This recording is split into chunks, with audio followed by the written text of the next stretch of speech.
Happy spring break, Ryan Day. Welcome to the Scoop World Order. It is Wednesday. Nice little bomb thrown in the staff room today. Tony Alford decides to leave for Michigan. A pay raise, a title raise. Is he a loss? I don't think he is. I don't think Nevadabuck thinks he is either. But we're going to get into all of that. Again, a big thank you to all of you that bought gear today on our gear drop. REP, the Scoop. Jump in here and really excited to see you guys. See what you guys are buying. Excited to see you guys wearing what you guys are going to be wearing at our little deal. This is going to be a very interesting episode because I've gotten more text messages and Instagram messages and Twitter messages about my thoughts on this one. So we're going to get into that really quick here. As always, we appreciate you guys for kicking it with us. If you guys enjoy this content, please leave us a like, click subscribe, also click that little alert bell. Again, our merchandise store is open right now for another 7-ish or so days. Literally, it is REP, the THE, and then scoop, SCOOP.com. You can go there and get some gear. I'll put a QR code up in a minute when we start talking. You guys can just shine your phone on it. It'll pop up right on your phone. But we had a ton of people buy gear, and some stuff is selling out very quickly. So if you guys want, especially that Urban Meyer white quarter zip, make sure you get your order in. Shout out where you guys are watching from. Shout out who you guys are watching with. And I want your thoughts on Tony Alford in the comments. So you can go ahead and light those comments up. I think it's going to be very exciting. Nevada, it's never a dull day in Buckeye land. Tony Alford leaves for the University of Michigan in the middle of spring break, middle of spring football. After he got Trey Henderson to stay, Quinshon Judkins shows up. He has the best running back room in Ohio State history, decides to leave. Your initial thoughts on that? Well, I'm just telling you, if you followed the show, if you followed me on Buckeye Scoop, if you followed my opinions, then you already know the answer to this. You know my opinions on Tony Alford. Um, I would rate the coaches on the staff as, if I was rating them from worst to best, for me, that's just my personal, it's just Nevadabuck the big meanie, but Tony Alford is right at the bottom. I mean, it's like Keenan Bailey, Tony Alford, Justin Fry maybe, and then everybody else. I mean, Tony Alford is extremely low, has been extremely low. And let me give you the reasons why Tony Alford has been extremely low. I think Tony Alford, first of all, his recruiting has been up and down, has really been kind of indifferent. And you look at the guys that he's got, and then the guys that he's utilized. He's the same coach who made the decision that Trey Sermon was a better, or excuse me, that Master Teague was a better option than Trey Sermon. And you and I went through that where we lived through it. We were getting reports left and right saying Trey's the guy. Trey's the guy that can lead us to the promised land. Trey's going to be outstanding. And then the games would start, and Tony Alford would trot Master Teague out there and take all the carries. And then Trey Henderson comes, and we're like, well, now he's got to figure it out that Master Teague's not the answer. And what does he do? He does the exact same thing again. So my interactions with Tony, with people that know Tony, so I just, he's not impressive. He's not an impressive guy. I've always felt that way. So for me today, this is just not a loss. Now, this isn't coping. This isn't spin.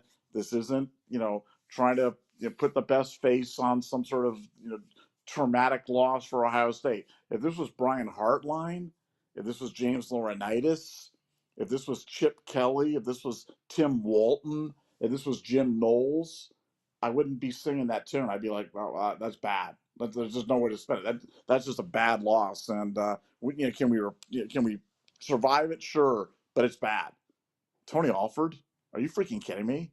Like, this is a guy that Ryan Day actually cut his pay, wouldn't extend. So that already kind of tells you where he kind of falls on the coaching totem pole. And I think the only thing that saved him really is the fact that his running back room was so loaded this year with Quinshon Judkins, thank you NIL, and Trey Henderson, thank you NIL, staying with Dallin Hayden and James Peoples. So I think Ryan kept him kind of because he didn't want to upset a good thing. But I think Ryan Day will fill this position really quickly. I know that he's being flooded with applicants for this. So for me personally, this is a great day, because there's very few coaches I hold in lower esteem than Tony Alford, and the fact that he did this at this, look, I'm the person that says if you sign a contract, you live up to the contract.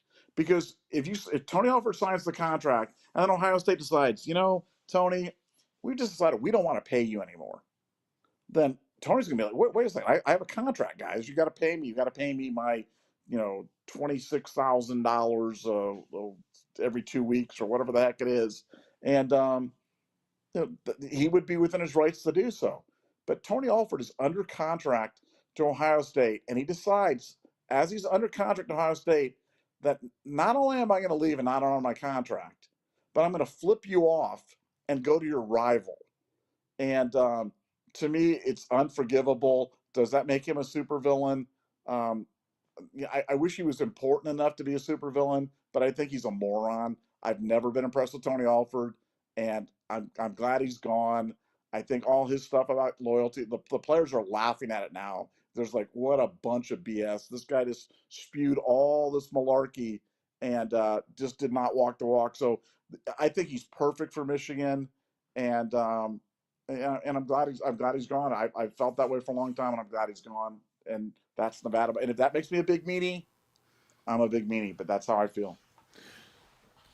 Well, hell, we're almost to an hour now on the show. That was a good little opening line on Tony Alford. Again, I'm right with you. I think Tony Alford has his recruiting has been atrocious outside of this year. I think that Ryan, you got to read the room with Ryan Day. Ryan Day hands out coaching extensions like Oprah Winfrey hands out cars on that one episode.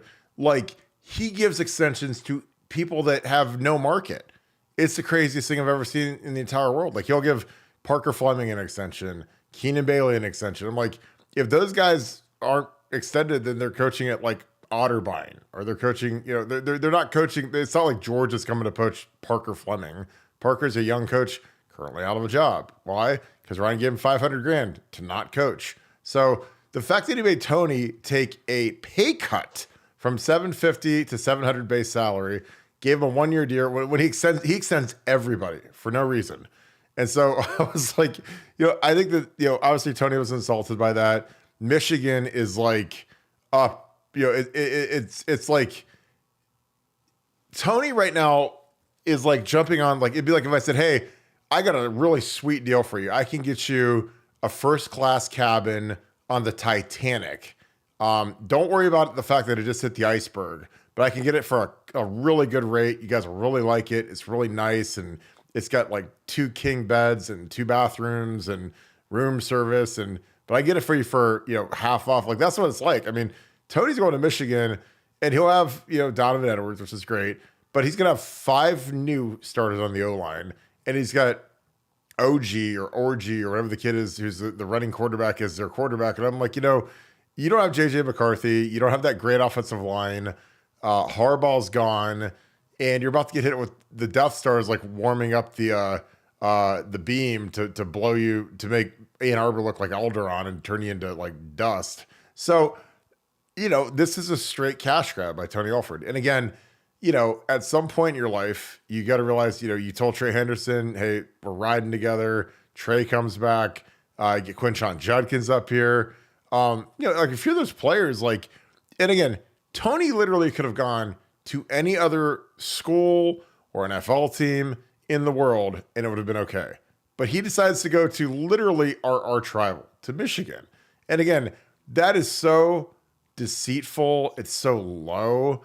And again, I know he's taking care of the old, I got to take care of my family, but you're stabbing all of your guys in the back. Like, and again, I know that we live in a much softer time, softer generation, but like, if my line coach did that and went to Michigan, our arch rival, like, your entire life depends on beating those guys. If you're Ryan Day for these players next year, and he literally left you, and he's got your playbook, he knows your signals, he knows everything that you do. Obviously, it's gonna be a lot different with Chip Kelly, but still, like, he knows you guys pretty well. Like, I would have a major issue. Like, I honestly wouldn't talk to the guy again. And again, I think Tony Alford has been one of our worst coaches. I've said that for 7-8 years. I've had disagreements with him. I know that the local media in Columbus is probably beside themselves right now because he's the biggest source in the entire Woody Hayes for pretty much all the media members. Because when they say, "Oh, I talked to people inside the Woody Hayes," it's always Tony. He's the guy that sings like a canary to the media people. So again, and that's not a shot at Zach Smith. Zach's known him for a long time. I'm talking about all the other people. So again, good riddance to him. And again, I'm glad that he's gone. And I hope that we get someone talented in there. Because again, that's the best running back room in Ohio State history. And it's one of the best running back rooms in the history of college football. I don't know if it's as good as Reggie Bush and Lundell, but it's kind of right there with Trey and Kunshan. And then you've got James Peoples, James Peoples is a rising superstar freshman. Dallin Hayden has been on this right. And again, like what they did with Dallin Hayden the last 2 years is the dumbest thing I've ever seen in my life. When he's the most talented guy available for some of these games, and he's like red-shirted, he's not playing. And that was all Tony Alford. Like people are like, why isn't Dallin Hayden playing? Oh, you got to redshirt him twice. And nope, he's just sitting there watching, and we're playing guys that aren't as good as him. So I'm joyous. Now, does the timing suck? Yeah, it sucks. It's the middle of spring ball, but can we survive? Yeah, like Stan Drayton left like the day after signing day when we signed Mike Weber. So like it's not unprecedented. And honestly, the two most worthless coaches on the entire staff generally are the tight ends coach and the running backs coach, because you coach one guy. Like that's where you put your junior jet guy. That's where you put the athletic director's like son if you got to hire him, or you put the big donor's son. You put him at tight ends coach or running backs coach because they coach one guy. It's pretty brainless. Like it's not like coaching the offensive line. Offensive line's by far the hardest spot to coach. Like losing your running backs coach, it's one guy. And again, you look at when he had Al Washington, who is here and is at Notre Dame right now. Al Washington, who never played running back in his life because he was a big fat guy, a big fat defensive tackle. For 1 year at Boston College, he was the running backs coach. So it shows you like a guy that's never even dreamed of playing running back in his life was the running backs coach because it had an open spot. He was around and they made him the running backs coach. So it's just not that hard to do, especially when you have Trey and Quinshawn. Like it's just not going to be that hard. You got Ryan, you got Chip Kelly. Like we're going to be just fine.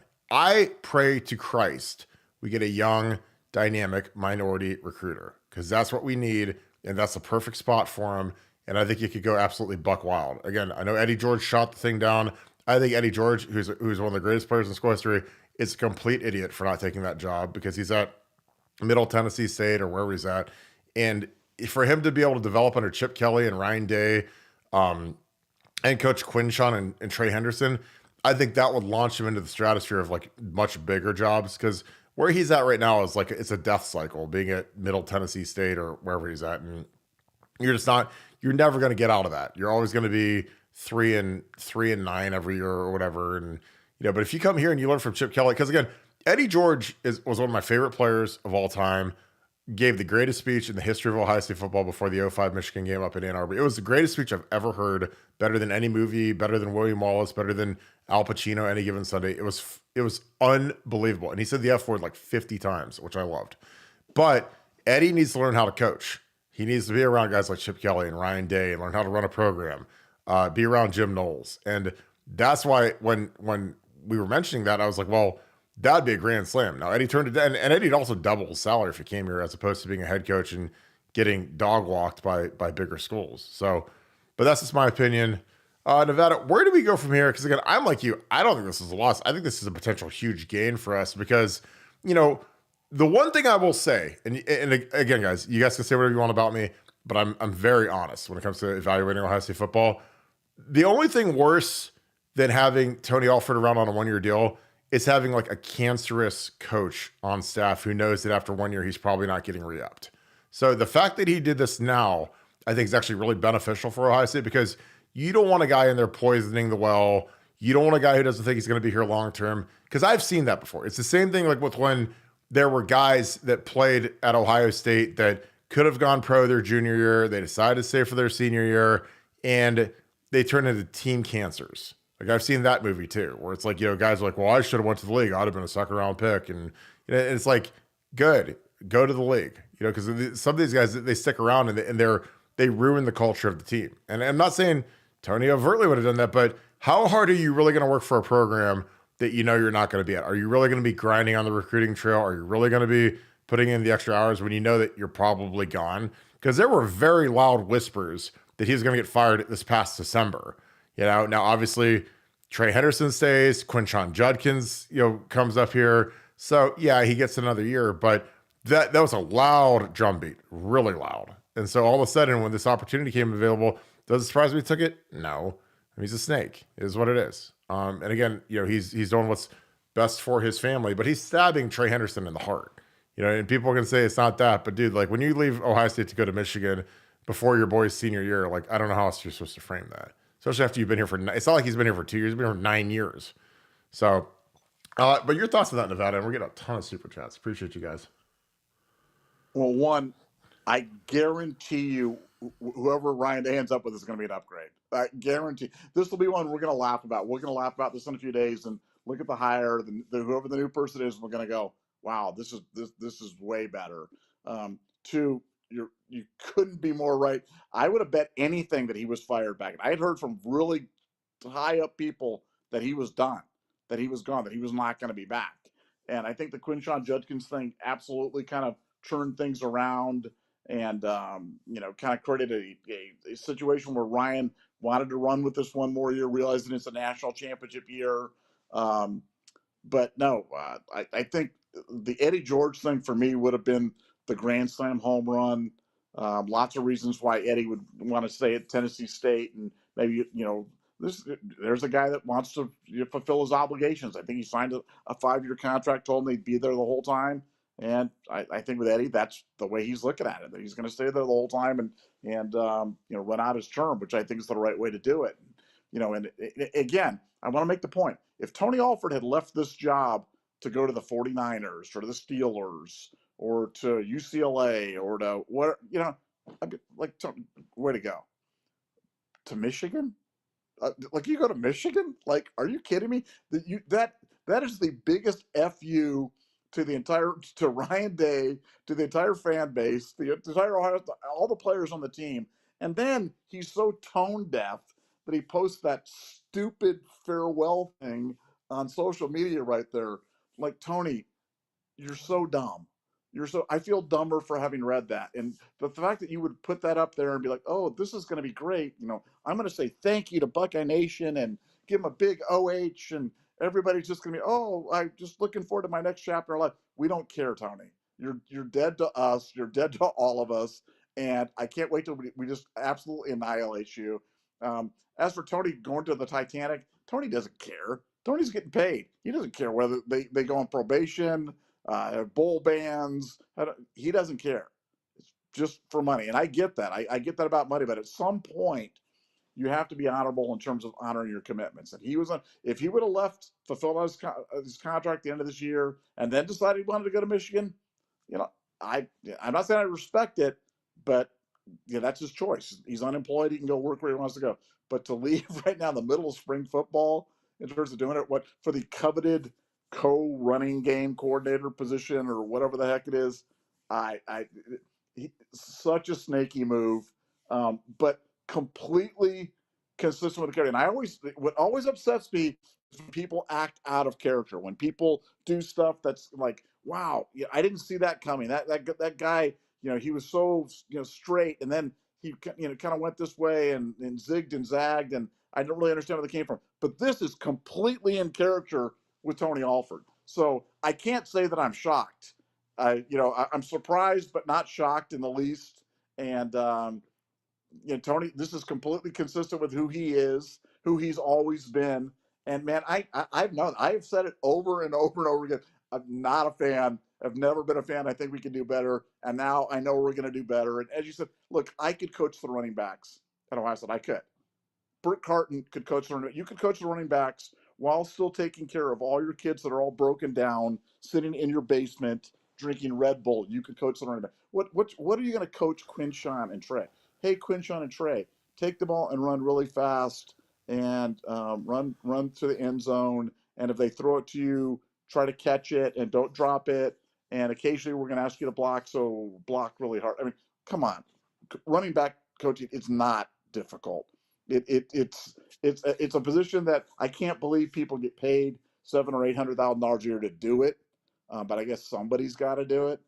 but not a loss, not broken up in the least, and really looking forward to who Ryan is inundated with with options right now, whether it be Pepe Pearson, whether it be there's guys from Texas, there's guys from the West Coast. I mean, there are ex-Buckeyes up the Ying, and there's just so many different guys that he can pick from. He's got a smorgasbord of opportunities right now, and anybody he picks is going to be upgrade over Alford. I'm just telling you. I do love this though. To Buckeye Nation, the support you give this program is second to none, and it's appreciated. Thank you. Or it might be second to Michigan, according to you. I just I love this thing. Like, I'll miss so many things about being a member of the Buckeye football family. But I mean, dude, you're going to Michigan. You can't put out this statement with your little Ohio State windbreaker on, and I don't know. It's just, to me, it's just so disingenuous. And I mean, I don't know. Timing is everything in life. I got the QR code. If you guys are interested in our merch, the merch is flying off the shelves right now. I'm getting updates as we're in the show of people buying stuff right now. So appreciate you guys. Repthescoop.com. If you guys are watching on your TV, pull your phone out. You can take a look at the store with that QR code right there. But yeah, I just think that it's just really nothing surprises me in college football. Again, I've seen Stan Drayton did the same snake move where he left, and I think sometimes it's because the running back coach kind of gets pigeonholed as a running backs coach. He doesn't really get promoted. There's not a lot of times where the running back coach gets promoted to being the offensive coordinator. So, Tony's been passed over, in 9 years since 2015 by, Ed Warner, Tim Beck, Ryan Day. I mean, how many guys have been our OC, Yursich, and Tony's just been sitting in the same chair. He's got no promotion. He's not the running. He's like the associate head coach or whatever, just a dumb title. But I think that when you look at it, I don't think it's gonna be a loss. I think it's an opportunity to get some youth on the staff.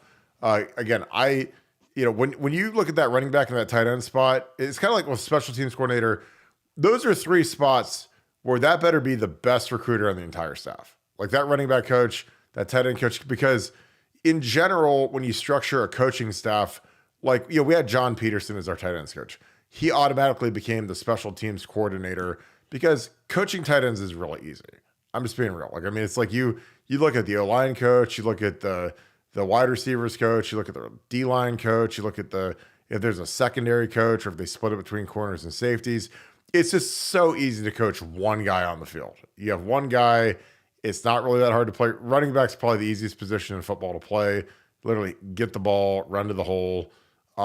That's way different than O-line, way different than corner. That's why you see, the overall the price point of running backs is plummeted in the NFL because a lot of these guys, you can plug in a 7th round pick for a Saquon Barkley and still get similar production. It might not be the exact same, but it's an easy position to play. And there's a lot of guys that are hungry to play it. So I'm excited to see what he does with this. I mean, I hope that he goes national search, gets a guy that's got, in my dream scenario, you get somebody who's got, national ties in the South. Someone that's got a lot of ties in Atlanta, Texas, Florida. And you just keep developing that because, Tony offered the South Florida Express guys like Tony. I mean, enough. But I know that when Tony lost Mark Fletcher at the buzzer because Miami offered him $2 million, Ryan was furious, and the SFE guys kind of helped him out with that. And hey, there's nothing Tony could have done, and Miami offered the mothership, the boatload of money, and nothing Tony could have done. But Ryan was not happy about that. And again, there's been a lot of recruiting failures. I mean, I think that the only guy who's brought in has been NFL guys with JK. Mike.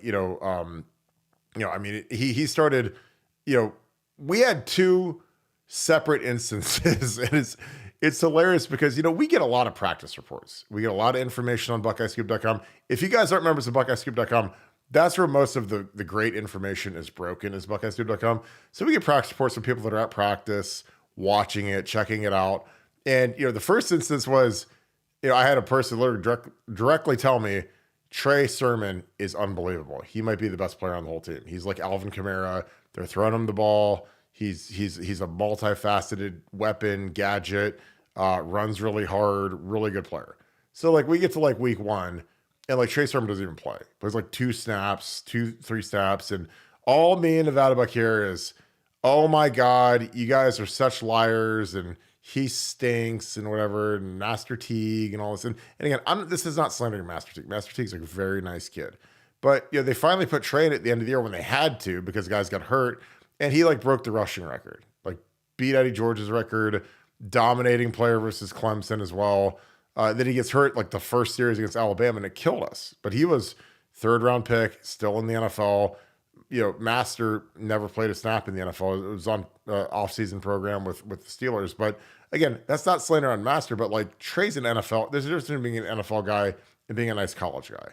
And you always want to play the NFL guy first. And then I'll never forget we get to the Minnesota game. We get to the Minnesota game a couple years later, 2021, and all I hear about in camp is that TreVeyon Henderson is the next Saquon Barkley. He's unbelievable, fast, dropping the shoulder on guys, physical, nasty, great kid, wicked smart, every tool in the bag you could ever dream of. And we get to the Minnesota game. It's like a Thursday night game at Minnesota. I'm sitting at Gala Park watching it. There's like a watch party that I got invited to that they wanted me to host, and I hosted it and whatever. And I'm like, yeah, I'm on the microphone. I can't wait to see Trey Henderson tonight. I think he's going to be the next Saquon Barkley. He doesn't even play. He plays in like the fourth quarter, and he has 2 touches, and one of them goes for 76 yards and a touchdown. And I'm like, we started Mayan Williams, again, nice player, not an NFL player, not barely an Ohio State player, but nice kid, not a great running back. And then they play Master, second. Again, nice kid, not an NFL running back, barely an Ohio State level running back. And then Trey Henderson, who's, I don't know, a first round pick potentially. If he has a big year and he's healthy, first round pick. So again, he had 1 touch or 2 touches and one went for 76 to the crib. And I never understood it. And I'm like, and then the Dallin Hayden thing was an absolute abortion. I mean, it was unbelievable how they've jerked Dallin Hayden around so many times. Like, that kid should have been playing a big role last year. And instead he's sitting watching and he's redshirting and they're trying to hold him. And I'm like, if we have Dallin Hayden starting at Ohio State as a 5th-year senior, that means we have the worst recruiting running backs coach in the history of college football, because no running back at Ohio State should start as a 5th-year senior. We should be getting guys that are 3 and out, like Ezekiel Elliott, like J.K. Dobbins, like Antonio Pittman, like Beanie Wells, the guys I played with.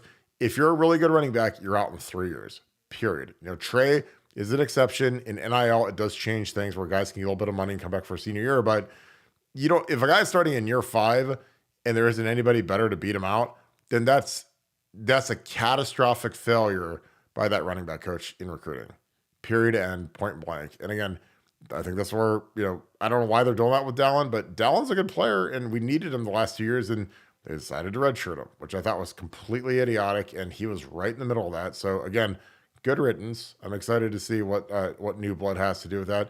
And maybe we'll get someone that Chip Kelly loves. Maybe we'll get someone that Ryan Day loves. It's going to be exciting to see who we go after next. Nevada, any other thoughts on Alford before we get into some of these super chats? Because we have a ton of them.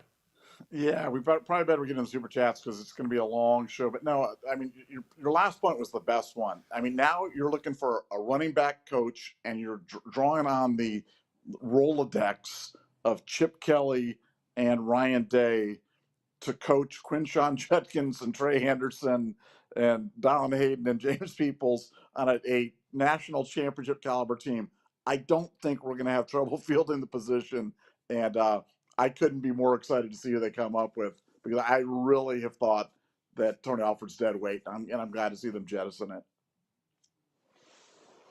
It's like, I talked to, God, we probably talked 10 times today between the clothing drop and everything else that's going on. But like, I would pay to be the running backs coach at Ohio State. You don't even have to pay me. Like, I want to sit in that room and work with Chip Kelly, Ryan Day, and I get to coach Trey Henderson and Quinshon. I would literally pay them to work there. That's how good that job is this year. You have the 2 best running backs in the country. You have the best running game coordinator in the country in Chip Kelly. Ryan Day is the best passing game guy in the country. Mickey Murad is best strength coach. Great schedule, loaded team. That's you get that job, you could catapult to being a high-level offensive coordinator, if not a head coach. So, again, like, I wouldn't be leaving to go to Michigan. Again, Michigan has to replace 5 starters on the offensive line. complete insanity. So I'm going to go through this. So I'm going to leave the QR code up for you guys if you guys want to watch or surf through the shop while we are going through our super chats. Travis Hall, what's up, brother? Hang on. I got you, dog. Travis, if you guys want a very cool gift, Travis made me. I'm going to switch cams real quick. Travis made me this awesome barrel with Buckeye Scoop on it. So very, very nifty. Put it right there. Tilt it that way. There you go. So appreciate you, brother. As always, thanks for buying some gear. Travis, get the gear while you can. Top-notch stuff. You're the best. The barrel head is very, very beautiful. So thank you for that, brother. Mike T, thank you for the 10. Please don't boot me. ND alum here. I've never come upon an honest, accurate yet still diehard team-based podcast as yours. Amazing job. Please tell me the hammer's still coming for Dirtbag, Michigan. I don't hate Notre Dame. You know, I mean, I honestly, I don't even hate Michigan. I mean, I hate Michigan, but it's like we have a ton of Michigan fans that are subscribing to our podcast because, frankly, we're better than Michigan's beat is. And again, I literally feel sorry for Michigan because their beat is so terrible and they are so bad that I can't even believe it sometimes. So again, you know, we take in the meek and the meager and the poor and the, you know, whatever it says on the Statue of Liberty. That's like what we are at Buckeye Scoop here. We let in all of the poor, meager Michigan fans who have the worst beat in the United States of America. But Nevada, the hammer is still coming for Michigan, and I cannot wait for it. Yes, the hammer is coming for Michigan. Press media expose breaking any day. NCAA hammer coming shortly. And again, another rare disagreement between you and I. We agree on Notre Dame. I like Notre Dame. I've always liked Notre Dame. I've always found Notre Dame fans to be good fans. Been to the games there before. Been to Corby's. Done the whole thing. But I hate Michigan.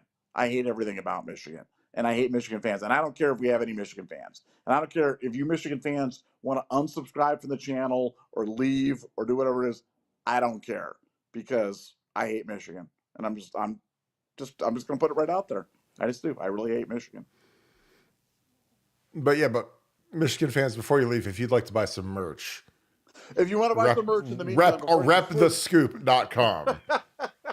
Door open for another 7 days. But then you guys can leave after you buy some merch. Then you can leave. There you go. Yes. Plug. We are plug-tastic. But we do hate you. Josh Dillon, thank you for the deuce, brother. And the Kucherov is always the best. Time for an upgrade at the running back coaching position. I've been saying it. I can't wait for it. Again, I think Eddie George is absolutely crazy for not taking that job. But hey, that's me. Been around the block, and I've seen it all. Tony Turley. Tony Alford reminds me of Shania Twain. That don't impress me much. Nevada, what singer does Tony Alford remind you of? Lizzo. I'm thinking Lizzo. I literally had that pulled up. Let's go. Let's go. Let's go. There he is. There they look. Come on. Come Perfect. On. Hey, Lizzo. Tony Turley, Hall of Famer. Don't be discouraging. Shania Twain. God Shania bless. Man, that's a smoke show, man. Smoke show. She like invented the term. Oh yeah, for sure. Tony. It's like, yeah, Lizzo Alford going up there. And I'm sure I'm gonna get a lot of hate for that, but it's okay. It's okay. Oh, I can take it. You hate big fat women. Oh God, how are you ever gonna survive? Oh God. They can't fit in our clothes anyways, so we're fine. Oh God. Sergio Sama, thanks for the deuce. Tony the Turncoat. I mean, again, like that's why it's crazy. He put that graphic up, and I'm like, dude, like, do you realize like what you just did? Like, thank you, Buckeye Nation. I'm like, dude, Buckeye Nation hates you. They hate you. Are you crazy? You know, I mean, I know that you went for the bag, but I mean, you know, it's like, all right, it's fun. It's got to be fun being Judas. You know, I mean, I've heard that lie told before. But yeah, just it is what it is, man. He's got to live with it. I mean, and the thing is, like, I don't know if I'm Trey Henderson, I don't know how I look that guy in the eye. I got 1 year left. I came back to play for you. You're my ride or die. You recruited me for 3 years, played for you for 3 years, and you're just going to up and go to literally our rival. So again, I know that we live in a softer generation. I know that everything is going to be soft and easy and progressive and soft and easy and progressive, but I'm not. Like, I'm not messing with that guy. Like, if Jim Bowman went to Michigan before my senior year, like, are you crazy? You know, I mean, he'd never do that. Like, none of those guys would do that because those were Ohio guys. Those were guys that actually understood the rivalry. They weren't these morons that do this kind of trash. But again, some people are just built different. You know, that's why you guys are part of Buckeye Scoop, because you guys are built different. ZZM, thanks for being a Scoop Ultra member. Thank you for the 5. I may be wrong, but I think our ground game has been the worst in Buckeye history since Thurman left. Was there a worse time period? Our ground game has sucked. And I totally agree with you. And it's not just the O-line sucks. Like, that's like the easiest, like, that's the easy. Oh, the O-line. Oh, we didn't recruit. Oh, Stud didn't recruit nobody. I'm like, well, Stud put more guys in the NFL than any line coach in the history of the program. And again, bet me on that. I'll name any stakes. That they said, oh, that 2021 line was terrible, wasn't it? Oh yeah, with Thayer Munford, who's going to start for the Raiders next year and get a huge second deal. Nick Petit-Frere, who's going to start for the Titans next year. Luke Whippler, who started a game for the Browns this year. DeJuan Jones, who's going to be a Pro Bowler. Oh, and who's the last guy? Oh, that was forced to play guard because he was a sophomore. Oh, just Parrish Johnson, who went 6 overall in the draft. That was the terrible line that Greg Studwire fielded, and we sucked. And, you know, it was 4 tackles and whatever. I'm like, dude, if you have 4 NFL huge second deal tackles, then you just got to figure out how to make it work. Morons. You idiots who've never coached in your life. It's like there's people like, how could you start 4 tackles? It's like, well, Matt Jones didn't know the plays, so he couldn't play. Luke Whippler was a dominating center, really good center. And then you've got 4 tackles that started as rookies in the NFL. So do the math, guys. I mean, again, it's just like, but, you know, our running game stunk and we couldn't get a push. And a lot of it had to do with the running back coach. Just my opinion. Nevada, ZZM, who is a Scoop Ultra member and is an excellent poster, is on here every night. And I appreciate you for that, ZZM. With the 5, he says he may be wrong, but he thinks our ground game has been the worst in Buckeye history. Was there a worst time period to you, Nevada? I mean, yeah, there have been worse. I mean, statistically, you can go back. There's lots worse time. We just been spoiled. But, you know, again, I would submit there's never been a time in the past 20 years when we've had quarterbacks that have presented less of a running threat than 2 years of C.J. Stroud and 1 year of McCord. And then our running game suffers as a result, and you wonder why. It's because running the quarterback is overpowered in college football. It's overpowered in pro football. It's certainly overpowered in college football. So if you want to have a fully activated running game in college football, when UCLA led the nation in rushing, 2 years ago, did they have a running quarterback or did they not have a running quarterback? Yes, they had a running quarterback. You have to run the quarterback. The quarterback has to provide a viable threat to today's defenses in order for you to have a fully functioning running game. And I absolutely believe that. I've always believed that.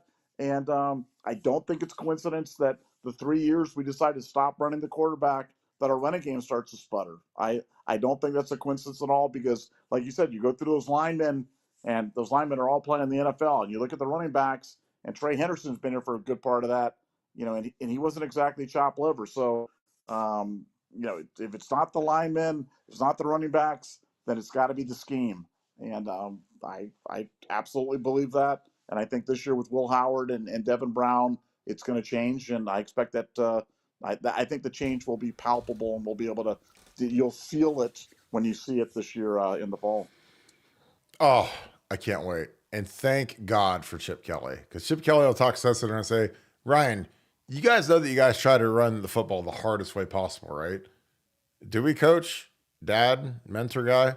Yes, because you guys never run the quarterback and he's no threat. He's like, when I was first in the nation in running the football, we ran DTR a lot. Who's our 3rd string quarterback for the Browns, now that we got Jameis. So, that's all going to change. Like, you don't go out and get a guy like Will Howard, who's a thoroughbred, who's a giant and can run like the wind, and not plan on running him. And again, if Devin's 6, you get 2 guys that can run it. It's perfect. Larry Daniel, what is up, brother? Appreciate your tweet today. I was tweeting with you today. Thank you for the 5. Thank you for being a Scoop Ultra member. Think about another Scoop Gear offering before holiday/Christmas. Got mine. Thanks. I mean, it's going ballistic right now. So I mean, we might be doing one every so often. Like we want to come up with some new gear, some new ideas. Again, you guys on BuckeyeScoop.com kind of drive the conversation because we want to give you what you guys want. Like we added a t-shirt in the middle of the drop today because people wanted a Buckeye Scoop t-shirt. So like I said, make us a Nike Buckeye Scoop t-shirt. This is Buckeye Scoop right on the front. It's very, very good gear. It's Nike. Again, we use Nike just because it's the same that Ohio State uses. So it's real simple, real easy. I know a lot of you guys like buying Nike because that's the official supplier of the team. So again, not everybody's 3XL fits the same way or 2XL or XL. So I said Nike to Nike, nice and easy for the first time. And it's gone ballistic today. So again, thank you guys for being so generous. Again, if you guys want to buy gear, rep the scoop, REPTHESCOOP.com. Take you right to the store. And again, you guys have been going ham. Excited to see you guys rocking the stuff at our meetup. I think our meetup is going to be absolutely awesome. Jeremy Moreland, thank you for the 5. Thank you for being a Scoop Ultra member as well. I'm okay with him leaving, but crappy timing. More important, what recruits leave? Well, I don't know if any recruits leave just yet. I mean, obviously, like people are going to be a little butthurt and sad and whatever. But, you know, it's like I said, when I was a GA and I worked with these kids, I was like, look, go to the school you love. Don't go to anywhere with coaches because these coaches do not care about you at all.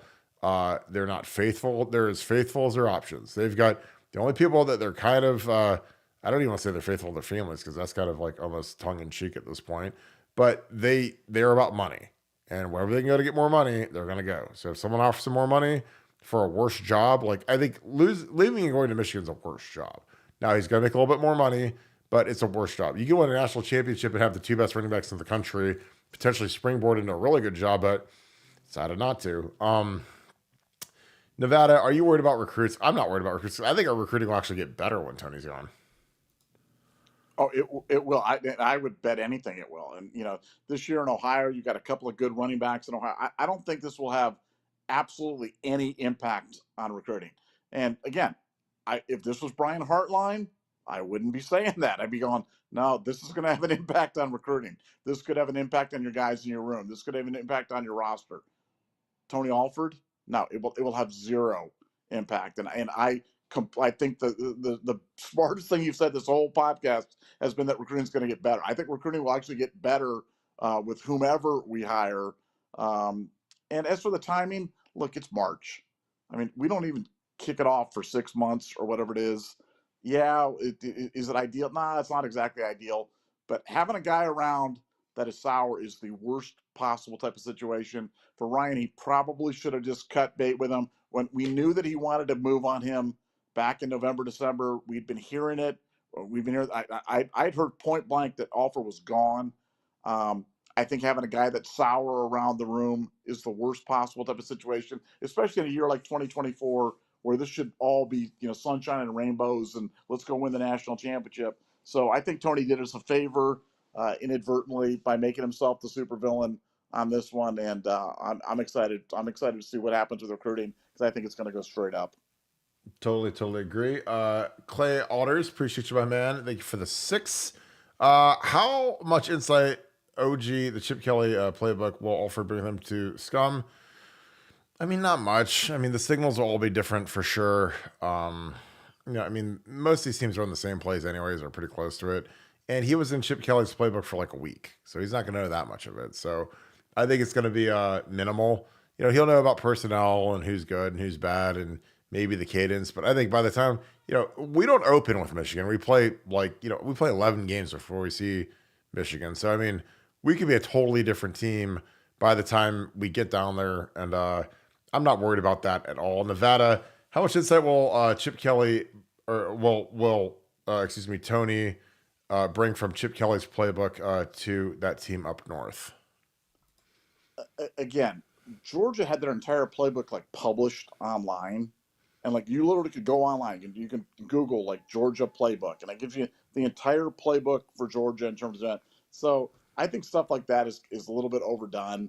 You know, clearly when you're talking about signals, advanced scouting, electronic surveillance, that's a completely different animal. But knowing that we run certain plays, yeah, and the idea that Tony could have somehow absorbed all of this information in the last 2 weeks or whatever it is. No, I'm not worried. Is it a something? Maybe it's a 0.1% something, but I'm not really concerned about him having any particularly special insight into Chip Kelly's mind, because Chip is a master from changing from week to week, let alone with a guy that he coached with for 2 weeks, 9 months before the big game. I think we'll be fine. Guys, not necessarily position coaches, but there's interns that switch sides all the time. We've had we've brought in guys. The Bolden kid was played at Michigan and worked there, and then he came over here. I mean, it's you have 12 weeks of regular season football where everything can change. The signals are going to change. Like, it's not, especially now with comms. When they have comms as communications, it's short for the headset inside, or the earbuds inside the helmet. Like, it's not going to matter at all. Like, we'll be fine. And again, I'm really excited to see what Ryan does with this. Alan Dietrich, thank you for the 2055. Appreciate you, brother. As always, my initial take is that this will solidify the bond between Kelly and the running back room. It will let Chip get a bit more influence on the kids and drive a split between Ohio State and the Cheaters up north. It will light a flame for the November game. Your thoughts on that, Nevada, and also OH? Yeah, I mean, I'll start it off. I mean, I just think that there isn't going to be anything that needs. I mean, this fire is burning eternally after the last 3 games against Michigan. These guys all came back for a reason, to beat Michigan. I think Tony Alford is like the smallest slice of newspaper going on top of a roaring blaze at this point. It's not going to make a big difference. But it does give Chip Kelly a little bit of to get his arms around the running back groups. Again, if I'm Ryan Day and I'm Chip Kelly, I'm flying home from Banff or Aspen or Montana or Dubai or wherever these guys are at, and I'm getting with Trey Henderson, Quinshon Judkins like tonight. James Peoples, people are speculating, he took his thing off of the Twitter profile or the Instagram profile, whatever. Like, but I'm getting around all these guys. I'm getting around Dallin Hayden, saying, "Hey, we're going to be good. We're going to be straight. Nothing's going to change." Obviously, he's your guy, but at the same token, like, your guy just stabbed you in the back. So, is he really your guy? If he's literally doing the worst possible thing he can do. Like, this would be like if Nevadabuck went to like MGO blog or the Michigan site with Chris Bayless or something and said, "I'm done with you, Buckeye Scoop. I'm gone. I hated it here, and I hate all of you, and I hate Kirk." And like, that would never happen, because he's got, like a heart and ethics, and he's smart, and he sees the direction we're going, where Tony Alford is a straight cash grab. So, but Nevada, your thoughts? Like, will Chip Kelly get more influence on these kids in the running back room, along with Ryan Day, with Tony Alford pulling this ratchet move? Well, first of all, I want you to know, if I decided to go to like MGO blog or with Chris on 3% Ballas or whatever it would, I would post some sort of message on social media saying thank you to Buckeye Nation, and I wish you well, and I'll always remember our time together, and it'll make it all right. You know what I'm saying? And make sure you buy some merch too. Please buy merch from my old homies at Buckeye Scoop, please. Exactly. Please buy some merch. So yeah, I mean, I think that would make it all right, and I think people would feel good about it then. But that notwithstanding, no, I think this is a chance for Chip Kelly to put a firm imprint on the running back room, with maybe a guy he's coached with, maybe a guy he's wanted to coach with, maybe somebody he's recommended. They're going to find somebody great. And I do think it's going to, make Chip closer with those running backs. And as for the running backs, look, the guy who you thought Tony Alford was, he's not that guy. He's not the loyal guy that was preaching you to come to Ohio State, to get you to stay at Ohio State, to get you Quinshon to come from Ole Miss, or James Peoples to come from Texas to Ohio State. He's not that guy. So I don't want to say he's a liar, but I'm going to say he's a liar. So if someone doesn't tell you the truth, if someone misrepresents it, then it's not really like, you're not losing that person, because that person didn't exist. That person was just a figment of your imagination. That person was just kind of a phantom in your life. But everything that Tony Alford said that he stood for, stuff just wasn't true. And so, To me, it's for those players. Hey, and I say this for any player too. Any player that be influenced by Tony Alford, it's like, oh, okay, I want to go to. That's fine. Go ahead. I'll help you pack your stuff up, and I'll get you a gift basket, and we'll be fine. We'll be fine. We're Ohio State. We're loaded. We've got a lot of great things going on, and I'm telling you, the next guy is going to be. I am digging for a name. I don't want to just throw names out there, but I'm digging for a name. I'm digging for the name as we speak. But it's going to be an upgrade. It is going to be an upgrade. It's going to be a great thing because, man, literally Day has got hundreds of choices. When I say hundreds, I'm not kidding. It's literally hundreds of choices right now. So I know he'll pick the right one. Well, and you broke that Ryan reached out to Eddie. Eddie said no, which again I think is idiotic. You had that because again, you got to understand the circles we run in are agents. So agents are talking constantly, communicating. Ryan's reaching out to the top running back coaches in the country right now and in the NFL, and I don't think Tim Spencer's interested, but that was the name that was floated. He's been out of work for a couple years, so it doesn't make sense. He was really good when he was here, but he hasn't been in the college game for a hot minute. I think he might have been with Lovey at Illinois for a year, but he was with the Tampa Bay and with the Bears and kind of all over the place. But there's a lot of guys that would want this job, especially with the room you're coaching. I mean, this is a very attractive. This is the best running back room in the country, in the best offense in the country. And that's why I said you got to go get a monster recruiter, get the best recruiter in the country to come here and coach your running backs and get after it. Ben G, thanks for being a Scoop Ultra member. Thank you for the 10 as well. Kirk and Nevadabuck. Is there anything specific that soured you on Alford? I assume you mean outside of him going to Michigan, obviously. Is he the guy everyone implies bashes other coaches like stud? I'll let Nevada do that one. What soured Day on him? I thought the rotations were poor. I've heard a lot of negative things about Tony over the years in the Woody Hayes. And again, you don't have to take my word for it. I'm just the lowly podcaster guy that runs Buckeye Scoop with Nevadabuck. But Urban Meyer never promoted him. Ryan Day never promoted him. They've had like 8 opportunities to promote him to offensive coordinator. Colorado State passed on him twice. And again, some of that was with Urban saying he's not the guy for the job, and he got Adazio the job. So again, like when you kind of look at how everything's laid out, like eventually you're just like, well, is he really that good? Or did he just happen to be available when Stan Drayton left and went to the Bears? Again, there's like two sides to that coin. He is not the guy that everyone applies bashes other coaches like stud. What's our day on him? I don't know. I think the recruiting has been kind of up and down. Now, obviously, he had a grand slam last year, getting traded, returned, and Quinshon to come back. So credit to him on that one. But other than that, it's been a lot of misses. We've had a lot of 2 running back classes that have turned into 1 running back classes at the last second. But obviously getting Quinshon in the portal kind of supersedes everything. But, Ryan had every opportunity to promote him. He promoted Brian Hartline over him. And Tony had been there for 9 years and worked really hard, and he was never really considered to be an OC, which again is what it is. And Brian wasn't really the OC because he's, he doesn't call the plays. He's just, they give him a bump so they give him a little bit more money, which is fine. But Nevada, what's your opinion on this? Is there anything specific that soured you on Tony Alford that I did not mention, which name is the rotation, the recruiting, and some of the ratchetness? Is he the guy everyone implies bashes other coaches like stud? And what soured Ryan Day on him for you?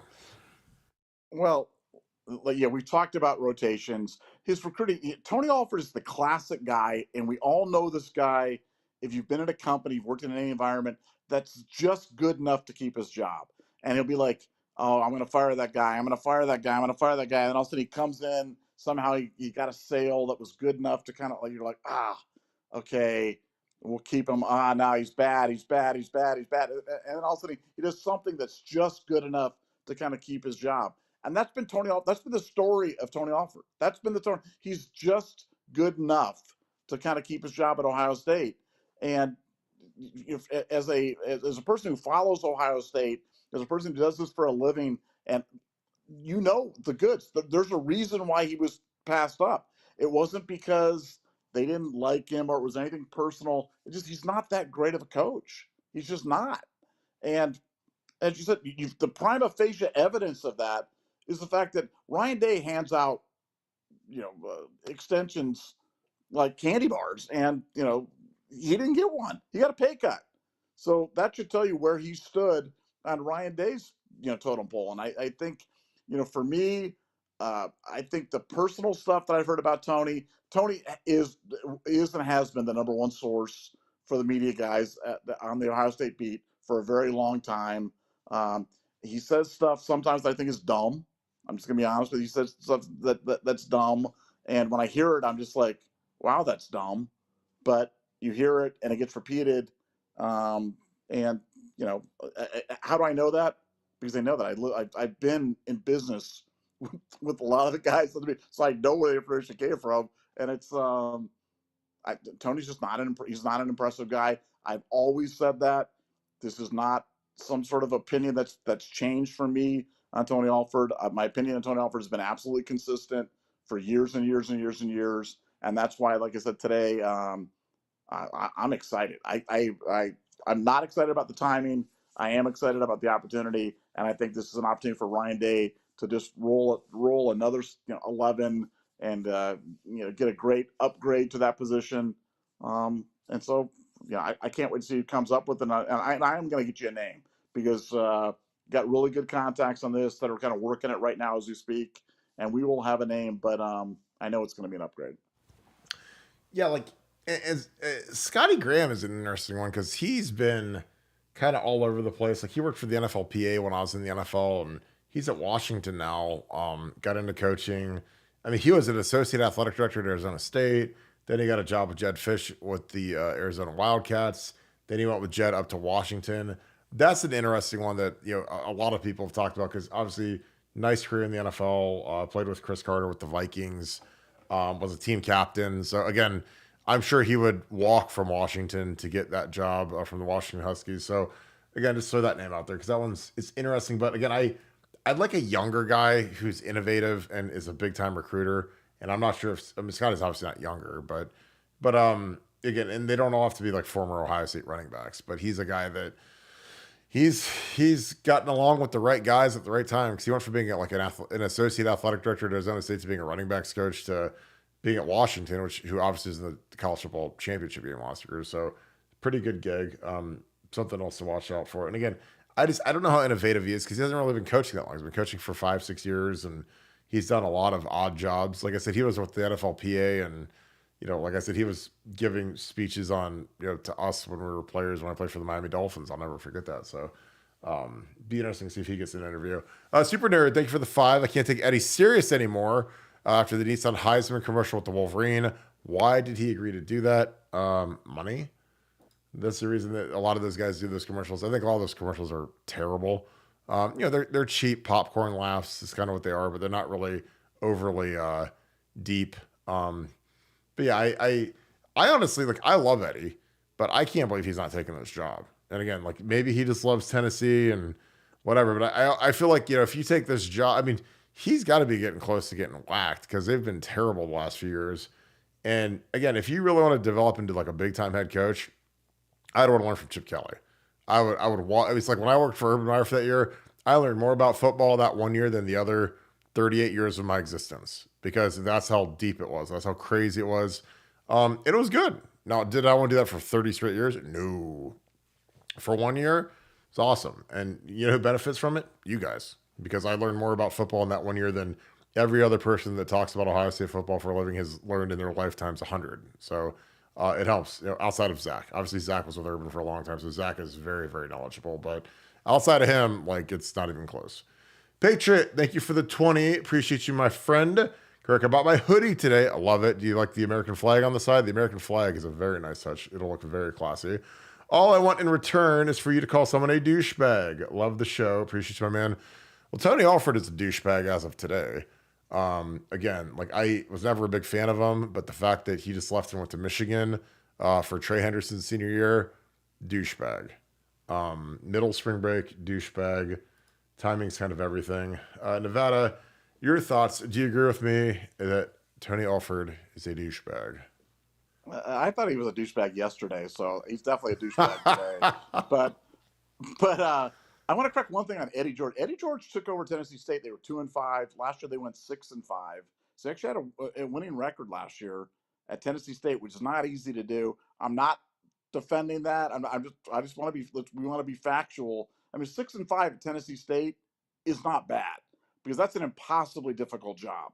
You know, we've talked about that. You know, Urban Meyer couldn't win at Tennessee State. You know, Nick Saban couldn't win at Tennessee State. So the fact that you actually went 6-5, I mean, no, I'm not ready to run out the parade and put him on the pantheon of great coaches, but they have shown improvement since he's been there, and I respect Eddie for that. I mean, and just it's probably because I'm an Eddie fanboy. I've always loved Eddie George. I just think he's just everything you want in a Buckeye, and I loved him in college. I loved him in the pros, and I think he's doing a good job in college coaching. So I respect that. Yeah, I agree. I think, but I still like a year with Chip Kelly could launch you into the stratosphere. I'm just telling you, like, and I think going 6-5 there. I agree. Yeah, I mean that's like, because again, like Eddie's a guy that never really coached. You know, he got that head coaching job kind of because there was this trend where Deion gets a job and Eddie got a job, and you get a big name. He's a Tennessee legend because of what he did with the Titans, and so you try to get people in the stands and get people excited about the program. But does Eddie really know coaching? I mean, I'm sure he's learned obviously the last 3-4 years, whatever he's been doing it for. But like, I mean, I'm talking like high level, space age level stuff like he could learn from Chip Kelly. There's no chance. So again, that's for professional development. I think it'd be great for him, but obviously he turned it down. Robert Smith, thank you for being an Ultra member, and thank you for the deuce. Appreciate you, my man. Got the hat and hoodie. Didn't see the Burke Carton jersey. Nevada OH. All right, I want to hear in the chat, would anybody actually wear like a knockoff Burke Carton jersey? Because that'd be absolutely hilarious. Even if one person wore it. And again, it might be like a t-shirt jersey. Like I wouldn't want someone to pay like $100 for a stupid jersey that says Carton on the back. But if it's like B. Carton, that would be hilarious. I mean, I would wear it to the next meetup, not the spring game one because we won't have it in. But if I put that in the drop and people promise to wear it, I'd put it in there and I'd wear it to the thing. So I think it's hilarious because that is literally Nevadabuck saying my alias when we're out and about. He calls me Burke Carton, which is like the dumbest name of all time, but it is always hilarious. And there actually are people that believe that that is my name, Burke, like with the worst parents in the world. Philip Bielecki, thanks for the 20. Appreciate you being a Scoop Ultra member as well. Loved the merch. Appreciate you, my man. To rep in Florida. Well, that's why we put a t-shirt in as well, so it's not too hot, because if you just have a hoodie, it might get a little steamy down there. Took care of Eddie once. Looks like he was carved out of stone. Yeah, Eddie is ripped. I mean, he was a big yoga guy, ballet guy. And again, like, people can make fun of ballet, but that's like as difficult of a thing as there is in the world. And so when you do all those ancillary movements like you get from yoga and ballet that aren't just bench press and squat and hang cleans and curls, like, you kind of burn all that fat in all the spots you don't normally work. So yeah, Eddie was a machine. He was a beast. My interactions with him have been amazing. He's a great dude. Love him to death. I was hoping he'd come back here, but obviously he's not. But I appreciate you, Philip. Again, I hope you enjoy the gear. I think the gear's going to be awesome. Sergio Sama, thanks for the deuce. Benedict Alford. Yeah, it's kind of where we're at right now. It's pretty bad. And then he put that statement out where I love you, Buckeye Nation. Sorry, I'm going to Michigan. Got my laptop all packed up. It's like Connor Stallions and Lizzo had a kid together. OSU Bucks 08. Thank you for the 5. Folks, we didn't lose Burke Carton. We lost Tony Alford. We're fine, people. I agree. Like, I would never go work at Michigan. Like, good God. I mean, it's just, there's nothing about them as exciting or good. But he's doing it. He's uprooting. His kid's got to finish out his senior year at high school and, have fun with that. That'll be a blast, I'm sure, when your dad just went to Michigan. But I don't know. Like I said, we'll see him in November. Like, that's the thing. When you leave and you go to literally the biggest rivalry in the world and you flip sides, like, it tells me a lot about your character. So it's pretty interesting.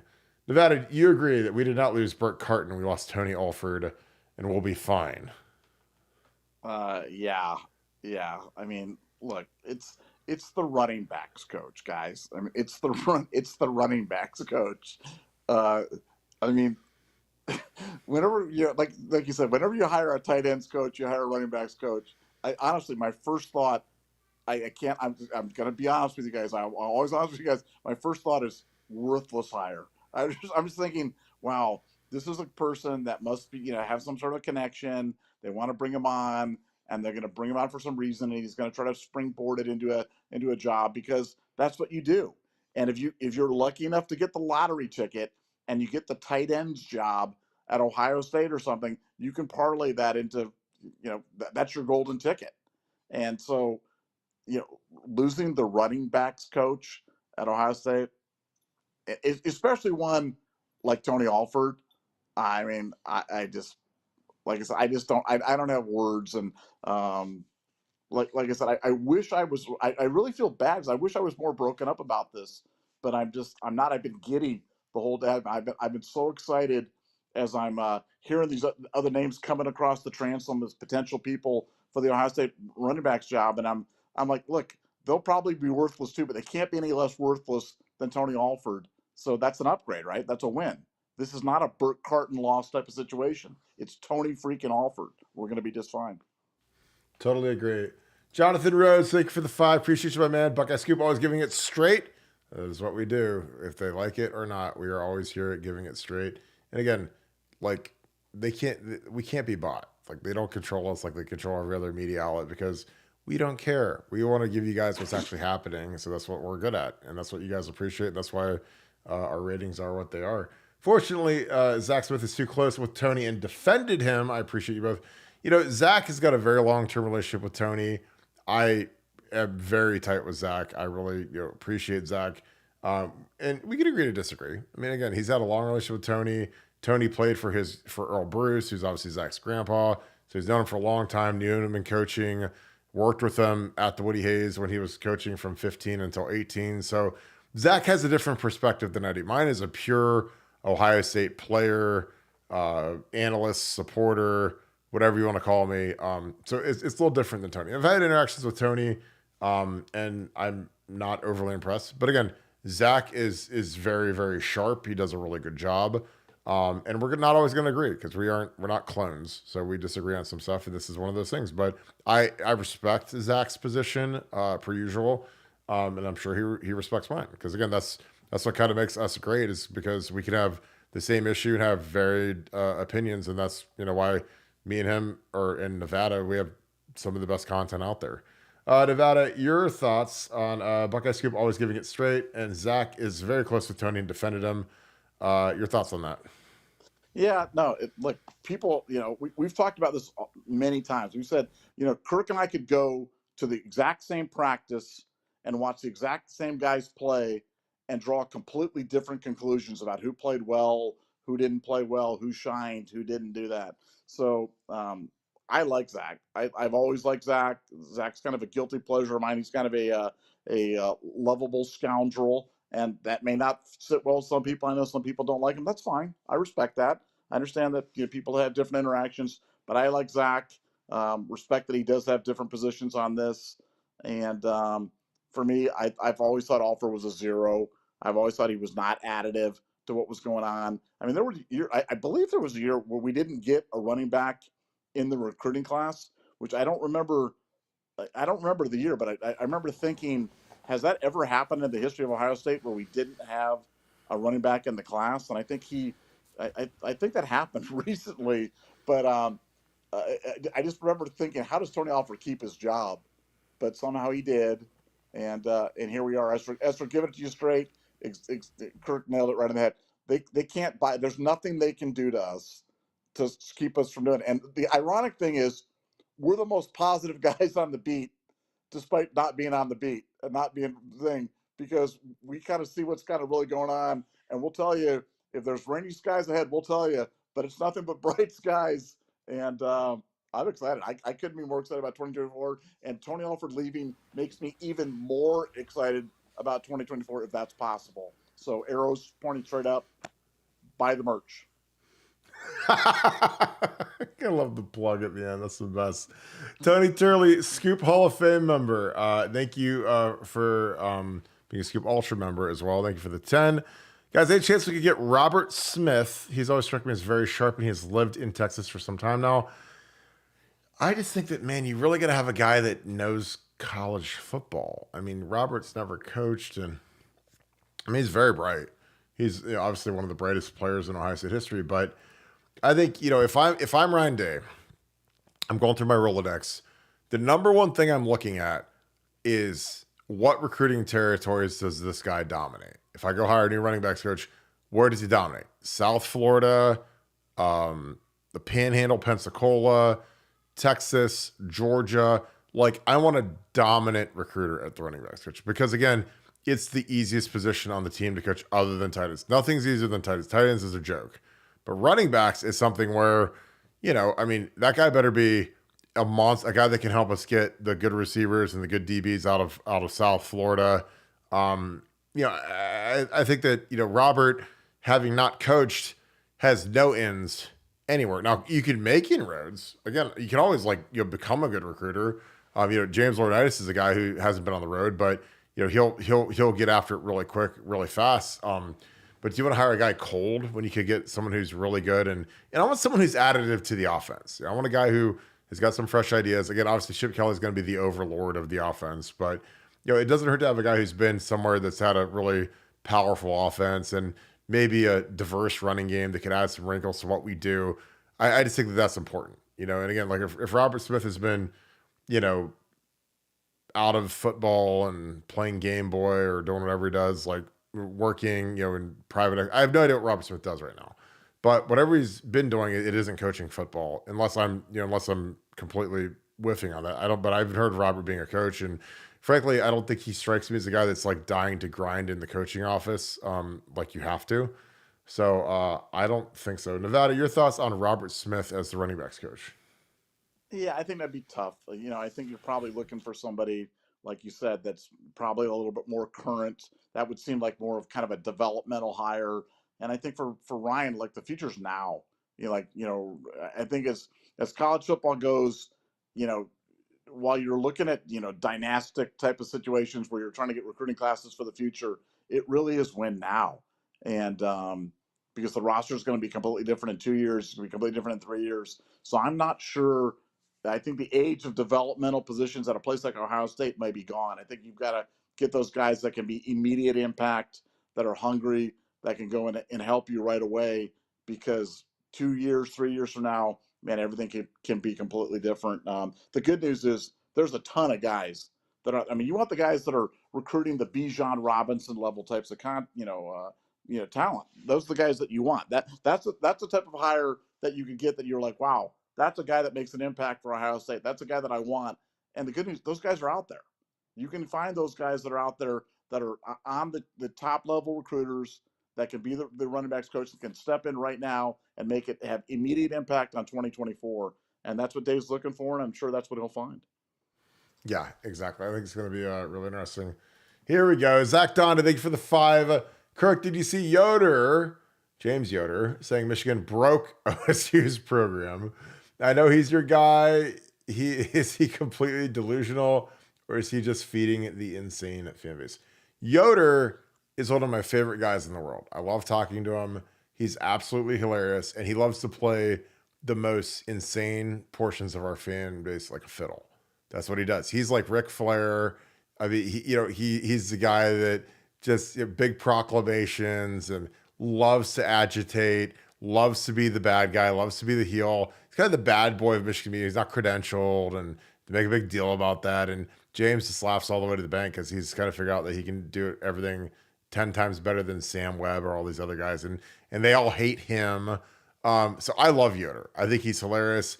Yeah, he's trying to rile up our fan base, and Michigan broke OSU. He's like, well, we'll see. We'll see, guys, this November. We'll see who's broken. Because again, you put a gun to his head right now and I say, James, you can trade everything about your program for everything about Ohio State right now. Would you do it? And he would say, yes. I'm talking head coach, I'm talking roster, I'm talking trajectory, everything. But he is a classic agitator, and some people take the bait, and it just inflames him, and it makes him so happy when people take the bait. Because again, he's like a wrestling villain. Like he wants to get a rise out of the crowd. He wants the crowd to hate him. And like if you don't eat the cheese, then you don't get killed by the trap. Like you're not like the mouse that's like laying in the trap dead. It's better to be the second mouse who just gets to eat the cheese while the dead guy's laying there. So but I love Yoder. Do not pay him any mind. Again, he's he does the Jedi mind trick on the stormtroopers, but that doesn't work on another Jedi. So be a Jedi, don't be a stormtrooper. Nevada, your thoughts on Yoder saying Michigan broke OSU's program. I know he's your guy. He's completely delusional, or is he just feeding an insane fan base? Your thoughts on our boy Yoder? Yeah, no. Look, he's like a lot like Colin Coward. People get mad at Colin Coward because he says just stuff that he knows is going to fire people up. And it's funny because Colin and I have had Colin's a brilliant guy, and when I'm with him, I'll say, Colin, are you following this story on hockey or this or that? And he's like, Nevada, I don't follow that. I follow the NFL, big time college football, the blue bloods only, meaning Ohio State, Alabama, Georgia, USC, and maybe I'll mix in some Olympics or something like that if it's topical, and some NBA, if something like that. But that's all I talk about because that's all that people care about. And so it's really simple. And when I look at every story, I think about how can I get a reaction out of which side of the fan base on this thing? And that's what he talks about. So Yoder's the same thing. Look, all you got to say, the ultimate trump card to Yoder on all this is just ask him if he wants to bet. If he thinks that we're so broken, ask him if he wants to bet on the game in November. Tell him you got his Huckleberry, and that Nevadabuck will book all of his action that he wants on this upcoming game in November. And we'll see who's broken, and he'll probably back off at that point. Yeah, he's doing it to inflame. But I'll bet him. I'll bet him right now. So ask him if he wants to bet. Oh yeah, he's not. He doesn't want that smoke. We know that. VP of Hype. Thanks for the 5. Appreciate you, my man.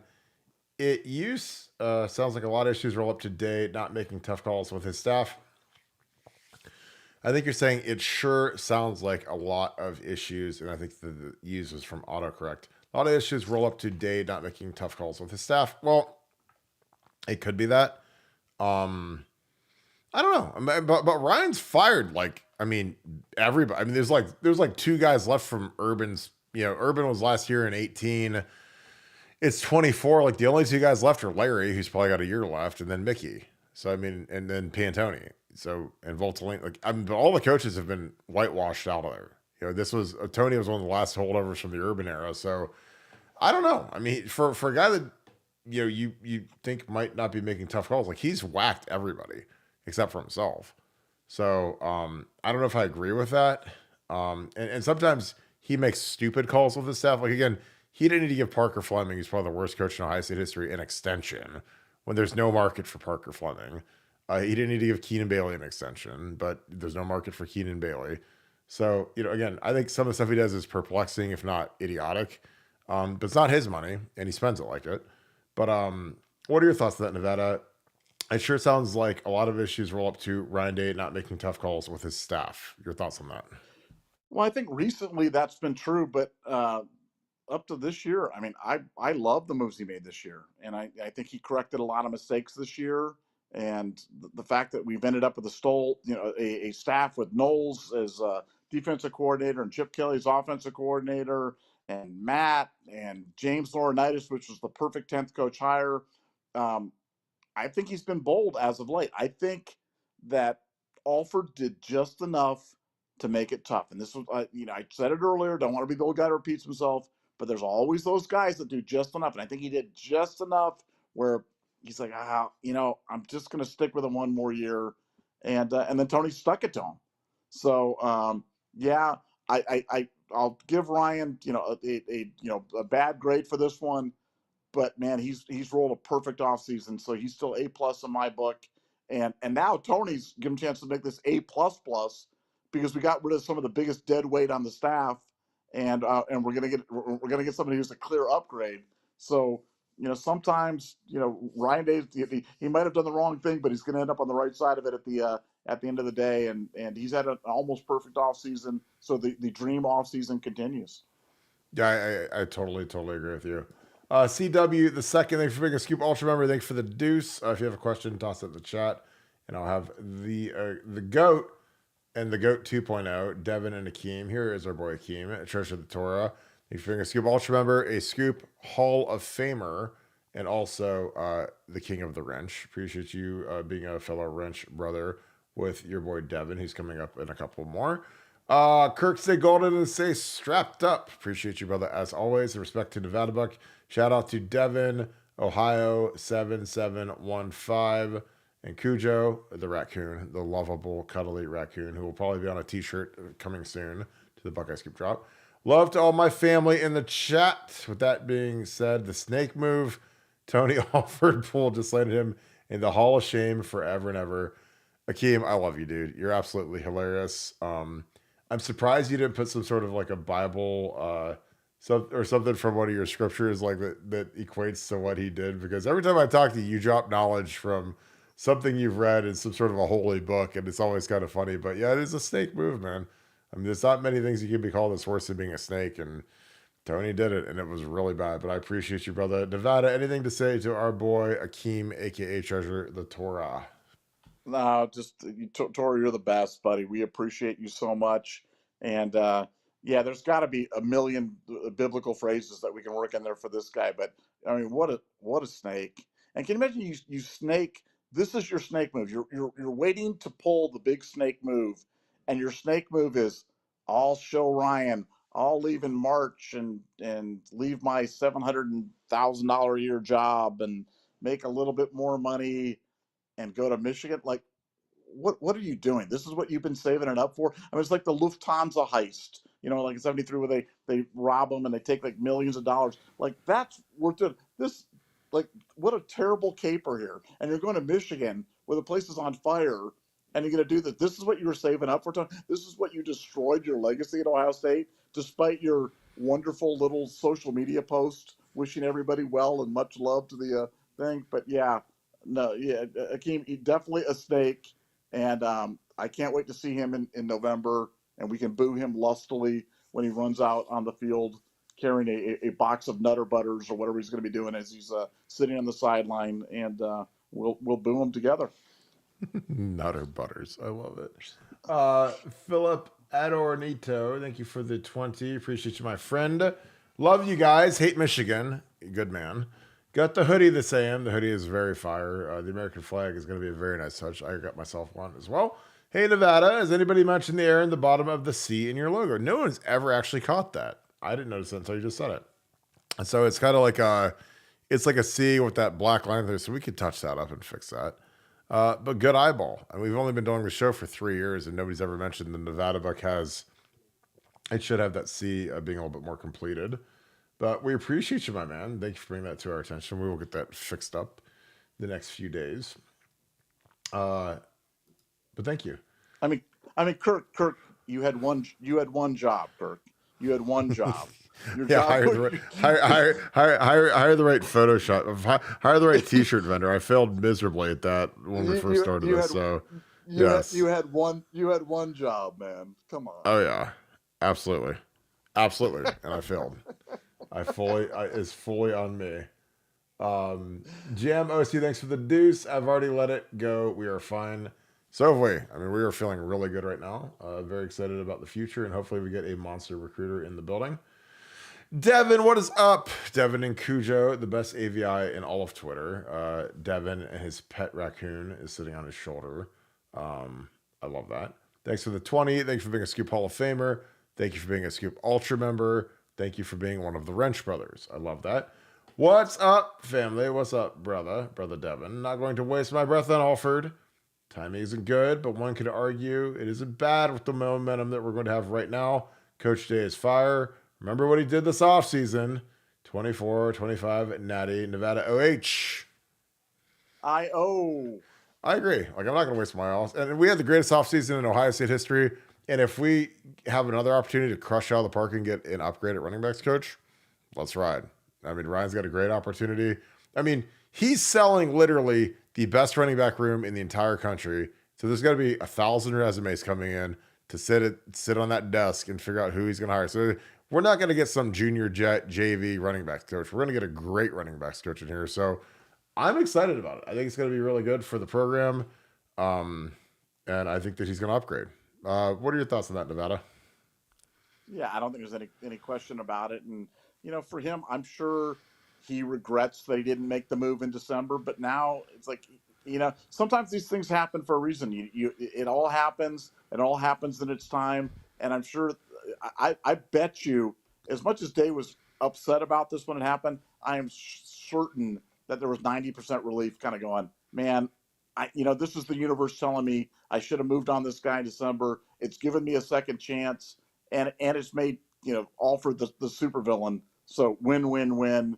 Let me go hire somebody else that's great, that really wants to be here. So I'm sure that Ryan Day is as excited as we are. Yeah, I totally agree. Brady Lang, thank you for the 5. If you have a question, toss that in the chat and I'll find that for you. Bruce W, thank you for the deuce as well. If you have a question, toss it in the chat and I'll have one of the Goon Squad send it to me. Poohbeard12, thanks for being a Scoop Ultra member, and also thank you for the 10. Well, crap, with Alford gone, we go from the best running back room in the country to the best running back. See, I love Poohbeard. He's one of the smartest posters in the entire world. The best running back room in the country goes to be the best running back room in the country. He is the enemy now, and I'm sure someone great will love the resume boosters, Trey and Q. That's what I said. I'm just like, if you don't want to come coach those guys, you're a total moron. It was kind of like when Sam Drayton left the day after signing day, and he left Mike Weber high and dry. Mike Weber signed his letter of intent. There was no transfer portal back then, so Mike was stuck. And the day after Mike signed his deal, he went to the Bears. Like, Tony Alford came in because why? He left Notre Dame because he got to coach Ezekiel Elliott for a year. Who wouldn't want to do that? So now you're looking at, I can coach Trey and Quinshon Judkins. Like, who wouldn't want to do that? I mean, I'd leave literally any running back job in the entire country for Ohio State at this point. So, we got money. We got a lot of money to spend. Like, the money's not going to be an object in the search. So, like I said, go crazy, Ryan, and go get the best recruiter you can find in the entire country to fill that void. Nevada, your thoughts? Again, this is a great question and a great statement from Poohbeard, and I love the attitude here. Well, crap, with Alford gone, we go from the best running back room in the country to the best running back room in the country. He is the enemy now, and I'm sure someone great will love the resume boosters with Trey and Quinshon. Your thoughts on that? Well, yeah, I mean, you have to go back to like Lendale White, Reggie Bush to find another running back room like that. I mean, you're literally talking about like some of the legendary running back rooms in college football history, and you get a chance to come in and coach that. You get a chance to be the Ohio State running game is going to be front and center in every game this year because people have not seen anything like Quinshon Judkins and Trey Henderson in the same backfield. So it's going to be amazing. A coach is getting it is literally like getting the golden ticket, and we'll see who grabs it. But it's somebody's going to be getting the path to riches and fame and everything else, and we'll see who the lucky person is here shortly. Yeah, I totally agree. Brady Lang, there you are. Thank you for the 5. Did Alford make a run at the OC job? This feels like he's trying to get back at OC/Day for not promoting him. I'm sure he wanted it. I mean, I don't know if he made much of a run at it because he's never called plays. And obviously, if you can get Chip Kelly, like that's Lions versus Christians there essentially. Like, you're not going to hire Tony Alford if you can get Chip Kelly or Bill O'Brien. It's a critical year for Ryan. He does not want to screw around with this offense anymore. He wants the best coordinator in the country, and he got him, Chip Kelly. So yeah, I just think that he probably realized that he was kind of in a no-win situation. Brian Hartline had already been promoted as the OC. Tony had been there longer. He's been coaching longer. Probably hit that glass ceiling. So, hey, it is what it is sometimes. And, he thought he had to get out. Tyler Curiosity, thank you for the 5. Kirk, who would be a home run get for the running back room, for the running back coach, other than Eddie George? I got to think about that. There's a lot of really good young running backs coaches out there. I know Chip Kelly and DeMarco Murray did not get along, but he was the guy that I thought of just because of that affiliation, but they hate each other. I don't know if Scotty Graham would be a home run, but I think he'd be good just because, he's gotten into the profession. I know Scotty really well. I think he'd do a good job. I don't know about Pepe Pearson. I like Pepe Pearson, but I think you can do better than Pepe Pearson. I think you need to get a guy who's like a big time. I just think a big time recruiter. And again, there might be guys that I'm not thinking off the top of my head, but what about your thoughts about it? Are there any guys like off the top of your head that you're thinking, man, it'd be amazing if you got that guy? Well, I mean, look, the names Rashad Samples or Cam Martin have been kind of thrown around as kind of younger guys that are kind of hot recruiting guys that would be out there that I think be good. But like Day is literally being inundated from. I mean, it's the best running back job in the. It's better than any NFL running back job right now. And I think that people have clued into that, and this is like a rare opportunity. But those would be two names that I would keep an eye on. But the big thing's going to be recruiting. The big thing's going to be recruiting. I would add Texas in there. We've talked about recruiting inroads into Florida and the Deep South, but I'd throw Texas in there as well because that's really where some of the great running backs are coming from, even from California. And I'm sure Chip Kelly's got some guys, maybe somebody from UCLA, maybe somebody that he's coached against there in the Pac-12 that he'd want to go after as well. I'm sure that Ryan Day and Chip Kelly are kind of in conversations right now. I know the agents are buzzing about this, and it's funny because I've had like 3 agents text me during the show saying, "Call me afterwards." So I'm going to call them afterwards and try to see what they're hearing because those guys they always know. They always know who's getting the offers. They always know what's going on with that. But no, I would look for a young, hot recruiting guy to come in and a guy that could deliver somebody right off the bat with them. And but I don't want to just throw out names to just throw out names. But Samples and Martin would be 2 pretty good names to keep an eye on. Yeah, it's really interesting when you look at like kind of the market for it. There's not a ton of guys out there. It'd be interesting to see if they go NFL. Um, I don't want to say it out loud, but you guys are gonna run with it and say, "Oh, Kirk said it." But like a guy that I'd call is JT Barrett. Now I know he's never played running back, but he was with maybe the best, one of the top 3 offenses in the league last year. And JT could learn to coach running backs in about 3 hours because he's that smart. And he's a really, really, really, really smart guy. He's a really, really tough guy. He's a guy that I think could run that room and really enhance it. Um, and I know he'd be a dominating recruiter. And again, maybe I'm just a big JT fanboy. I love JT, but he was like understudy to the hottest head coaching candidate in the entire league, and he didn't even go anywhere. Like Ben Johnson, the guy who runs the offense for the Detroit Lions, he was the name, and he stayed in Detroit for another year. But I mean, JT could learn that quick, and he was around probably the best backfield in the league with Gibbs and Montgomery. So again, I know that's crazy, and people say, "Oh, Kirk's crazy," but if you can coach, quarterbacks, you can coach running backs. I mean, come on, what are we talking about? Survive the hunt. Thank you for the 5. Will Trey and Judkins have any input on who the new coach is? No. In 6 months, we'll be saying Tony Who, Nevada OH. I Do you think that Trey and Quinshon Judkins will have any input on who the new coach will be? I no, I don't believe that they'll have any input on who the new coach will be, and I don't believe it'll take 6 months before we're saying Tony. I think it'll take like 6 hours, 6 days at the most.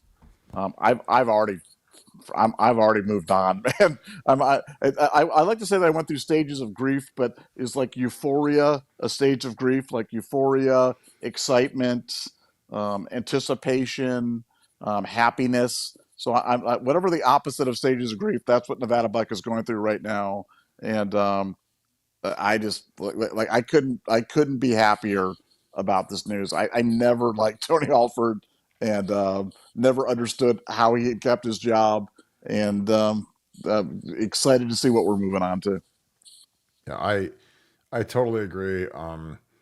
Yeah, and I'm just checking in on JT is the assistant quarterbacks coach right now for the Lions. So again, obviously you guys don't love JT, but he, when you're that young coach on a staff, it's not like you're just pigeonholed into coaching one spot. Like JT, I would bet has done some helping out with the running back room. But again, I know that's totally out of left field, but talk about a guy that would be a good coach. I mean, JT's going to be a monster coach as he keeps going. Donald and Kieran Rosbeck, thank you for the 5. Bought a massive shirt. I love that because people hate when he's massive all the time. So I was like, I'm going to put on a shirt. That's going to be our new word. And Scoop Hat, cannot wait for them to arrive. Thank you both. Alford sucks. Nevada OH.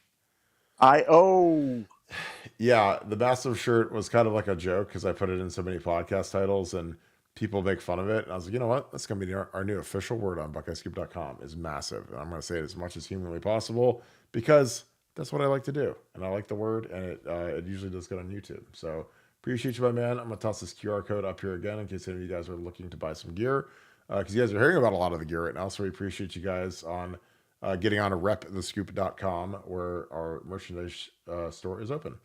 Bullet Train, thank you for being a Scoop Ultra member, and also thank you for the 5.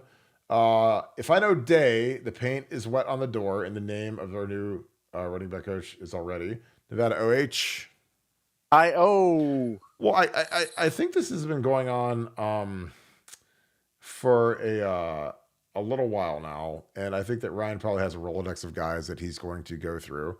So I'm sure that when it's on message boards and when we're hearing that Tony could be getting fired in December, like Ryan probably has like a list of guys that he's reaching out to see if there's interest. Like he's not just going to fire somebody and be flat-footed and not have any idea who he's going to hire. That's not how coaching works. You always kind of have like a little you always have like a bullpen of guys in case there's any scenario. Like if Brian Hartline becomes the new head coach at Clemson next year, Ryan's got a list of 10 wide receivers coaches that he'd consider to interview. That's just good practice when you're running a team. If Justin Fry goes to be the head coach of Purdue next year, like he's got a list of O-line coaches on his desk. Like, I mean, he's got that's what good coaches. They have a binder of people that they either know personally or they've been recommended by Chip Kelly, Urban Meyer, whoever.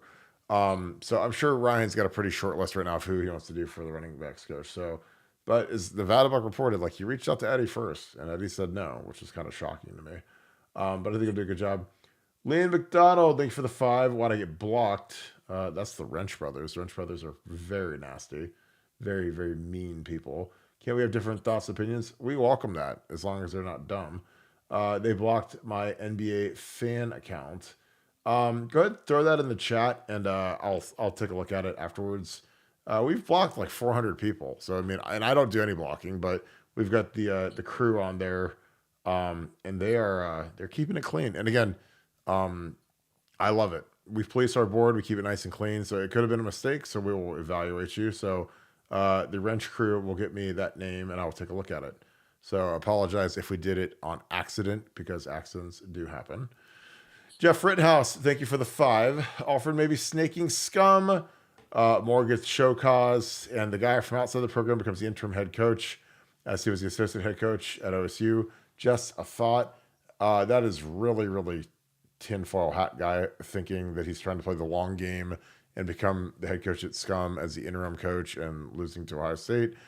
I don't think that's what it is. I've heard a lot of people say that, Sherrone Moore gets a show cause and Tony might be the new head coach at Michigan. That is also a very far reach of the imagination, but just my opinion. Nevada, your thoughts? Do you think Tony Alford is snaking the team up north? And if Sherrone Moore gets a show cause, the guy from outside the program becomes the interim head coach as he was the assistant head coach. Your thoughts on that? Well, a couple things. One, I've been told by a really good NCAA contact that Sherrone Moore is getting a show cause. And we've talked about that before. So I don't think that part of the thing is crazy. Now, do I think that Tony's playing the long game and going up there as an effort? No, I think he's doing the ultimate short game and taking the bag and taking the 2.4 million and flipping off Ryan Day and the Ohio State fan base in the meantime. So but could he be in a position if the bodies start falling, when the bodies hit the floor, to be in there and pick off a head coach position? I mean, that's not the craziest idea in the world because it's going to be bad up there in Michigan, and some people are going to have to pay, and there are going to be bodies hitting the floor, and for Tony, he realized it wasn't going to get done at Ohio State, and he was not held in high esteem. Urban Meyer was not, advocating for him for these head coaching jobs, like you mentioned at Colorado State.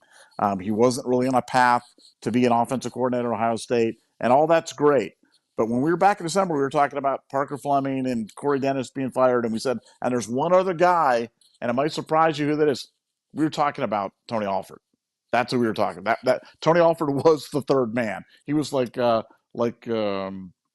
Hogan at Bash at the Beach, where that was the third guy that we were talking about. We weren't sure we'd heard it that was going to happen, and I was actually surprised that it didn't, but it didn't. But now it is.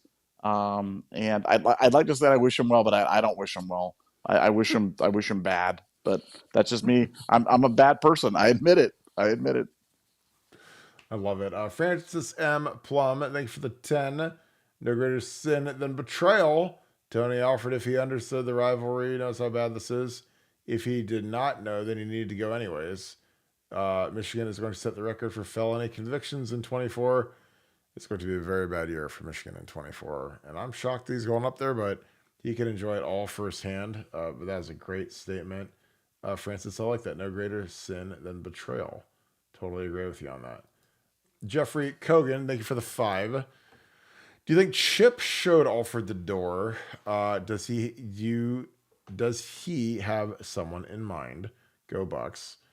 I do not think he does. Well, I'm sure he has someone in mind now that there's a vacancy, but I do not think Chip showed Alford the door. I think there was bad blood between him and Ryan. I think that, anytime you ask a coach to take a pay cut, I don't think it's ever the same. And I said that about Jim Harbaugh and Ward Manuel. Like when Ward Manuel made Jim Harbaugh take a 50% haircut on his salary, I was like, that's like the ultimate insult in a profession when you say, hey, you got to take a big haircut. So I don't think Chip showed him the door. I think that Tony was fed up with Ryan. He didn't get an extension. He didn't want to have a year where he's a lame duck and then, go to December and not have a job. And again, the murmurs about him getting fired in December were very, very loud. We heard about him. Again, like the thing that was kind of the deodorant on the stinky armpit was Quinshon, getting Quinshon Judkins, getting Trey to come back. Like, how could you fire Tony Alford when he just brought back a first round pick and he then got another first round pick in the portal? Kind of deleted what was going on. And so we're like, oh yeah, Alford's gonna get another year because he just had that coup of getting the best running back room in Ohio State history together. But I guess it wasn't enough. Nevada, do you think that Chip Kelly showed Tony Alford the door? And do you believe Chip has somebody in mind? I'm sure Chip has somebody in mind. I don't think that he showed him the door, but I don't think that Chip Kelly's broken up about him, being out there. I think this is Chip. Knowing Chip the way that I know Chip, I think that he's viewing this as an opportunity, and this is his opportunity to maybe bring in somebody that he's closer to, somebody that maybe that he's got more of an alignment with. But you mentioned the Ryan Day thing, and we kind of touched on this. But Ryan, when Tony Alford did not land Fletcher, Ryan Day was apoplectic because he had been assured by Tony Alford that this was not an NIL kid. This kid's in the bag. We're gonna get him. Don't worry about it. We don't need to go after anybody else. And when we didn't get him, Ryan blew a gasket. And like you said, the South Florida Express guys, try to step in and, oh, no, it's fine. It wasn't his fault. And, a lot of people that are mouthpieces for South Florida Express kind of said the same, oh, it's really, there's no way anybody could have done anything about this. And that was not an acceptable excuse for. I think at that point, the relationship with him and Alford was permanently fractured. It was just a matter of time until it broke. And, so I think Alford kind of moved on him preemptively and tried to stick it to the man and flip them off. But then Tony did write that nice social media post today. So I'm feeling better about it. So thank you, Tony, for that. You smoothed it all over. Yeah, that was hilarious. Pooh Beard, thank you for the 10. Appreciate you, my man. Thank you for being a Scoop Ultra member as well. Think it's hilarious seeing Scam Web and Scum fans viewing Tony as a coup de grace and terrible for us. It's like laughing at Magnus Carlsen for sacrificing a pawn when he's 5 moves ahead of you. I agree. Like Ryan, again, if Ryan wanted him, he'd have kept him. He'd have extended him. I mean, you could match that offer in a heartbeat if you're Ohio State, but there's bad blood there. And again, sometimes, it's better to get rid of a guy who's bad blood than it is to keep him in the building. Because if you're not aligned and you have a coach who's actively working against you to the point where he's got to go work for Michigan, it's better that he's gone. Like, the program got better today. I don't care what anybody says. And you can stamp me with that one because that's the truth. Nevada, your thought, you think it is hilarious seeing Scam Web and Scum fans viewing Tony as a coup de grace and terrible for us. I'm, you know my feelings on this, but your thoughts on it. Yeah, but I think your last point's the right one. I think you're trying to get into the mindset of Tony Alford, and Tony Alford was at the point in this relationship that he felt comfortable leaving Ohio State in spring ball to go to Michigan. And to me, that'd be like you feeling comfortable like dating your best friend's ex-wife or something like that, just to kind of like you have to go, what are you doing? Like, why are you doing, like, literally that's where you're at mentally, that you want to do that? Like, of all the women in the world, that's who you want to date, is my ex-wife. And it's like, that's where Tony's at. Tony's like, I am so unhappy in this relationship that I'm willing to do the ultimate fu at you at the I wouldn't say the worst possible time, but at a terrible time in terms of it. That's where he was at, man. That guy was walking around the Woody Hayes last week, repping our gear, talking about love for Ohio State. That's the guy. So where was his head at? He was gone, man. He was gone, girl. And I am so glad that he's gone. So Fat Sam Webb and all those guys, they can have this guy. And I'm glad he's gone. Uh, no hesitation at all, and we will upgrade. And we'll see. Let's revisit when we see who we hire. Let's compare him to our boy Alford, and we'll see how we did. I think we're going to be just fine. Yeah, I totally agree. Buckeye NE, thanks for the deuce. Stars been asked, but does James Peoples now follow him to University of Michigan? I don't know how you do that. I don't know. I mean, if he wants immediate playing time, probably better to go to Michigan. Probably be the number 2 guy up there. This year he's probably gonna be the 4 behind Dallin Hayden, obviously the 2 first rounders. But I can't see it. Like, if I'm a player, it's the last place on earth I want to go is Michigan. But your thoughts on that, Nevada? Do you think James Peoples follows Tony Alford to Michigan? I mean, I don't know. I mean, I don't think so. I haven't heard anything that would lead me to that, but I'll dig into it and I can find out, shortly if there's any rumblings about that. I'll let you know. I haven't heard anything that would lead me to believe that is the case, but I've learned long ago never to say never in any of these situations. Yeah. So I will not come down with any bold proclamation about that, but I haven't heard anything that would lead me to believe that was possible. Yeah, I mean, it would be like if we said Julian Sain's going to go to Boston College with Bill O'Brien because that's who recruited him at Alabama. Like, I think when you're in a good situation, again, Dallin Hayden and James Peoples are in fantastic situations because literally after this year, the top 2 guys are gone. Like, they're not coming back. So you're going to be the 1-2 punch for next year. And I think that you got to take advantage of that because, again, this offense with Chip Kelly is going to be a monster. David Crow, thank you for Scoop Ultra Member for the 15. Alford pulled a Judas move. Totally agree. No biggie, just trimmed a little fat. Very fat. No right-minded person would leave that running back room for scums. He's about 52 cards short of a full deck. Nevada OH. Totally agree. Judas move and good riddance because it's better to have him up there than sitting in our staff room miserable. Coconut Dreams 123. Thank you for being a Scoop Ultra member. Coach Day and Buckeye Football just pulled a Tom Sawyer fence whitewashing move on Scum with the Ultra move. I love that. Nevada OH. Totally agree.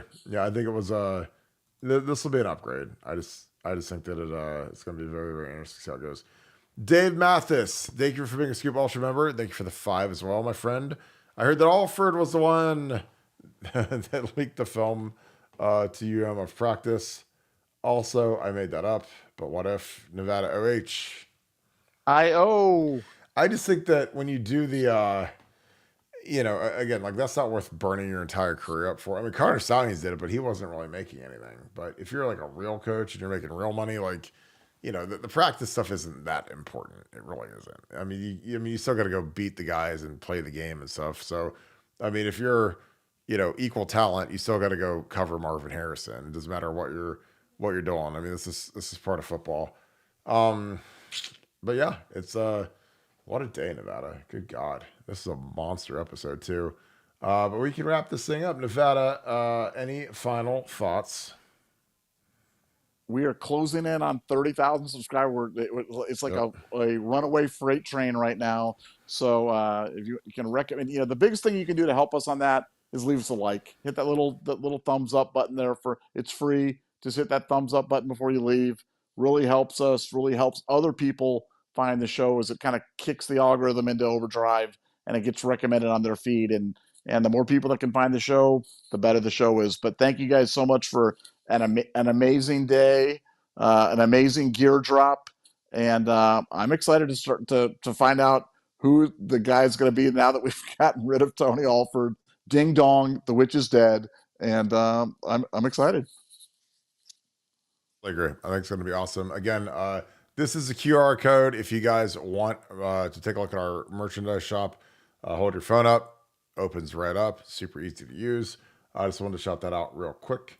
As always, we appreciate you guys for all you guys bring to the table. It was a huge episode tonight because you guys made it one, as always. Really excited and very grateful for you guys that jumped in and bought some Scoop merchandise, Scoop flags, Scoop tumblers you guys can represent. Very well made stuff, very good stuff. Really excited to see it at the at games, at our get-togethers. I think it's going to be fantastic. So really thankful for you guys that are excited to rep Buckeye Scoop. It's going to be really cool. As always, if you guys can leave us a like on your way out the door, that is huge. Also, if you click that subscribe button, we are racing to 30,000, all organic. We don't buy followers. There are some sites that are competitors that do, and it's just kind of absolutely idiotic. But again, we're all organic over here, and we're proud of that. Additionally, if you guys enjoy these live shows, click the alert bell. The alert bell will let you know when we go live, so you guys never miss a live show. We'll be back at 7 tomorrow, so you guys can kind of put that on your calendar, get ready to rock. Again, shout out where you guys are watching from. Shout out who you guys are watching with. Shout out to my Southern Ohio boys. To my boys in Ironton, Gallipolis, Chillicothe, not quite as far south, Chesapeake, South Point. My boys are all down there on the river watching and rocking out hard with us. So I hope you guys are getting some Buckeye Scoop gear so you guys can rep it down there, because I know that we've got very, very heavy concentrations of Ohio State people down there that are underserved because they did not get Ohio State stuff on the local news. So I appreciate my Southern Ohio boys.